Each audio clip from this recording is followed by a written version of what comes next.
Shalom, shalom. It's the brother Abba Yabba from the DC Church, coming at you, giving all praise, glory, and honor to Yahweh, Shema, Shabbat, Shemachadash, Yahweh, the Heavenly Father, Yahweh Shah, being whom the world ignorantly calls Jesus Christ, by Shem, in the name, call me the Spirit, Kodash, me the Holy. These are the names of the powers that I come to you in order to profess the 100% truth and Lord's will seal the elect's faith. Shanya Kabaga, Walla Rakaza, Penny number Ith. The devil honest to that is not an apostle of GMS in these times, whom the Heavenly Father had enlisted the 100% truth to. And Shalom, Barak, Makaram, Sha'ala, peace and blessings be upon the elected nation of Israel. And to the men out there that's pushing this word, the sincerity and the truth. To you I say Shalom, Barak, Makaram, peace and blessings be upon you. Now without further ado, this is going to be a testimony video, testimony, and kind of really big admonishment for you younger bros and, men that are in their younger age. And the reason why I'm targeting brothers in their young age, because, when you're in your young age, you tend to be a little bit more hypersexual, and being sexual is not, not wanting to marry, in other words, how Paul put it, it's not bad, but there has to be a lot of regulations when it pertains to, being sexually involved. Okay. Now, Paul said, he said he would rather you be as him and not deal, because we always talk about how the woman is a representation of the world. And Paul also mentioned that he that is married care for the things of this world, how he may please his wife, but he that is unmarried care for the things of the Most High, how he may please the Lord. So when you are occupied more in prophecy and you're not married, it's easier for you to be involved in things pertaining to the truth, and not get caught up, essentially. So the reason why I'm mentioning all of this is because there's a recent situation that happened, which is really a testimony that the Heavenly Father is truly protecting us, and honestly, He's not allowing us to destroy ourselves, because the thing is, we don't know, and we can't act like we do know, because we don't, of every situation and how do I put it, in the details of occurrences. And I know I'm kind of beating around the bush, but basically a recent situation happened in my life where I rekindled something with the individual that I used to date back when I was in 6th grade. And she's a very beautiful woman. And nevertheless, I ain't gonna say I rekindled, but we started communicating again, just catching up and talking about how life has been, what have you. And I know for a fact that she was attracted to me, and that she wants to be involved with me. And I entertained it for a little bit, and we went on a couple of dates, saw each other, and was just catching up and going over how things transpired in our life. And one thing I will say is, another form of testimony is that people can acknowledge that we are really good men, and we're good men because we worship and we serve the Lord. And the thing is, she came from the lifestyle, and she chose that lifestyle. I say this because you don't have to live that life, but she chose the fast life of being with dudes that live that gangster life, being in them gangster parties. Everybody got guns, smoking weed, popping Percocets, doing drugs, and just living a very fast life to die, living fast to die. And she acknowledged that she was around that crowd for way too long, and that she's always been attracted to me, and I know she has, but I don't really care for that. Nevertheless, with all that being said, she was just like, I wish I would have lived my life like yours. Like you stayed away from all of that stuff, and I, like, ever since we were younger, like, there was a point in time where, we weren't around each other, but there were things said about me, even in high school, that I was like that Bible-toting guy, just the dude who always had a Bible with him, and they say that I didn't like white people back in high school, because I found out the truth back when I was 14 years old, and then I started going out to camp back in my junior year of high school. I'm now 10 years out of high school. I didn't join camp, I think, until my senior year. Close to my senior year. So, well, I'm almost 10 years out of high school. It's like 8 years, close to. Well, no, 9. Nevertheless,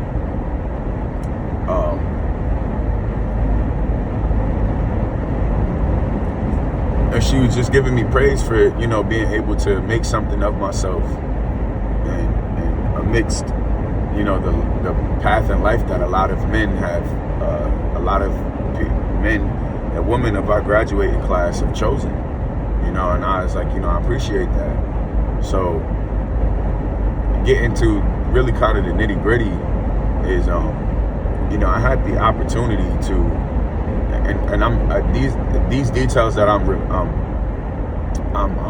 relinquishing, or that I'm, basically telling you, are very necessary to cater to the point in which I'm going to make, which is the main point.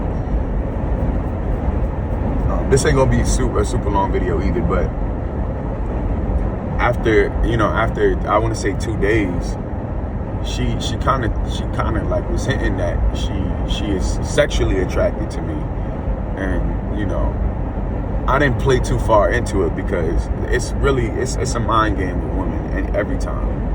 So I didn't play too far into her saying that to me, because I wanted to hold off on doing anything. And I've learned that after a while, it's no rush. When it comes to the sexual aspect of your life, take things very slow. Take things very, very slow. And the reason why I say that is because if you live in that fast life, you can end up doing 2 things that will really get you in some deep trouble. Either you can end up having a kid with the wrong woman, or you can end up, with an STD. And both of them are just as bad, because you're going to have trouble in the flesh. But an STD is just, it's a lot worse because it's in your actual body. But both of them are equally as bad, because then you're going to have to deal with the troubles in the flesh that come with you having to be attached to a woman for the next 18 years of your life.